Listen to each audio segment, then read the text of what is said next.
प्रिय मुलांनो, नमस्कार. तुम्ही सर्वांनी नेम प्लेट नावाची जी फिल्म पाहिली, 2 वर्षांआधी ती मीही पाहिली होती. आणि मग मी ठरवलं की मी आता एकही झाड तोडू देणार नाही, जास्तीत जास्त झाडं लावणार. म्हणून आमच्या कॉलेजमध्ये आधी 5,000 झाडं लावली आणि तेथे एका हॉस्पिटलच्या बिल्डिंगचं निर्माण होणार होतं. पण बदामाचं एक झाड मध्ये येत होतं. सर्व म्हणाले, हे तोडा, येथे बिल्डिंग बनवूयात. मी म्हटलं, नाही, बिल्डिंग आपण मागे बनवूयात, ते झाड तोडायचं नाही. बिल्डिंग मागे बनवली आणि बिल्डिंगच्या अगदी समोर ते बदामाचं झाड होतं. बिल्डिंगचं काम पूर्ण झालं, मुलं तेथे राहायला आली. मग नंतर जेव्हा त्या बिल्डिंगचं एक्सटेन्शन करावं लागलं आणि तिच्यावर आणखी एक माळा बनवायचा होता आणि त्यासाठी स्लॅबची जी गॅलरी असते त्या पॅराफिट वॉलला तोडण्यात आलं. त्याच बिल्डिंगमध्ये राहणारी एक मुलगी ती रात्री स्लॅबवर वाळलेले कपडे घेण्यासाठी गेली आणि तिला माहीतच नव्हतं की गॅलरी तोडण्यात आलीये.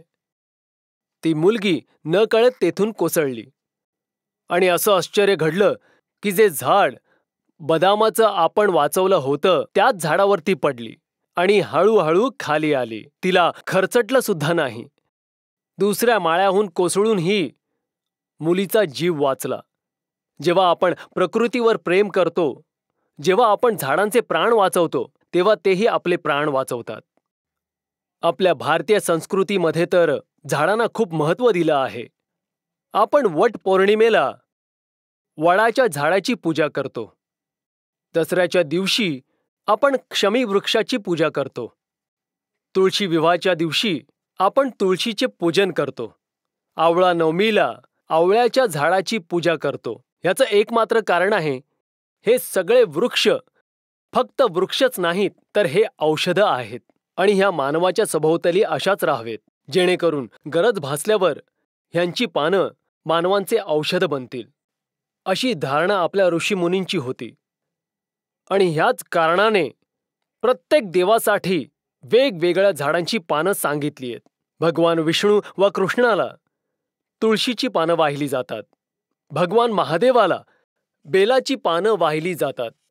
शनिदेवाला शमी वृक्षाची पानं वाहिली जातात.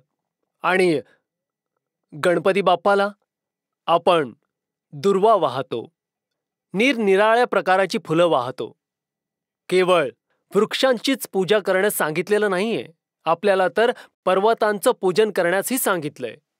महेंद्रो मलयस्सय्यो दैवतात्मा हिमालयः दैवो रैवत कोविंध्यो गिरिश्चाराः वलिस्तथा. आपल्याला भूमीचं वंदन करण्यास सांगितलंय. सकाळी उठताच भूमीला आपल्या पायांचा स्पर्श होतो त्याआधीच क्षमा याचना करण्यास सांगितलंय आणि त्यावेळेस हा श्लोक म्हणायला सांगितलंय. समुद्रवसने देवी पर्वतस्थन मंडले विष्णुपत्नी नमस्तुभ्यं पादस्पर्शम क्षमस्व मे. आपल्याला चंद्राला मामा म्हणणं शिकवलं गेलंय आणि आपण मामा म्हणण्यास सुरुवात केली.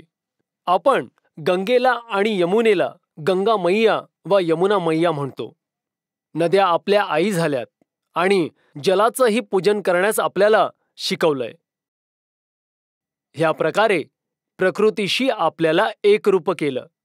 आपल्या सगळ्यांना प्राण्यांचंही पूजन करण्यास सांगितलंय. जसं नागपंचमीच्या दिवशी आपण नागाचे पूजन करतो. आता हा एवढा विषारी प्राणी असूनही त्याचं पूजन आपण ह्यामुळे करतो कारण ते सगळे सर्प आपल्या शेतकऱ्यांच्या खूप कामात पडतात. बैलपोळ्याच्या दिवशी आपण बैलांचं पूजन करतो. वसुबारसच्या दिवशी आपण गायीचं पूजन करतो. एवढंच नाही, पितृपक्षामध्ये आपण कावळ्यांना भोजन देतो. कावळ्यासारख्या पक्षाला भोजन का द्यायचं? ह्याचं एक कारण आहे. भाद्रपद महिन्यात कावळ्यांची पिल्लं मोठी होत असतात आणि त्या पिल्लांचं पोषण होणं फार गरजेचं असतं. हा कावळा असा एक पक्षी आहे जो वडाची व पिंपळाची जेव्हाही फळं खातो तेव्हा तो ते बियांसहित खातो आणि त्याच्याच पोटात ह्या बियांवर प्रक्रिया होते.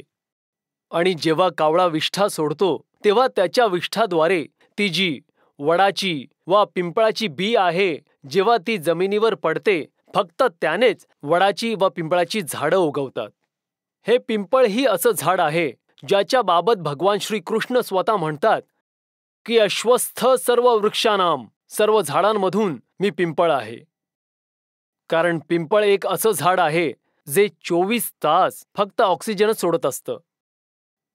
आणि म्हणूनच कावळ्याला जेवू घालणं हे किती महत्वाचं आहे हे तुमच्या लक्षात आलंच असेल. आपली भारतीय संस्कृती ह्यामुळेच महान आहे, कारण आपण प्रकृतीच्या खूप जवळ आहोत. तर चला, आपण मेहता अंकलकडून प्रेरणा घेऊयात, प्रकृतीला जुडून राहूयात आणि जेथे शक्य असेल तेथे एक एक वृक्ष नक्की लावूयात. नमस्कार.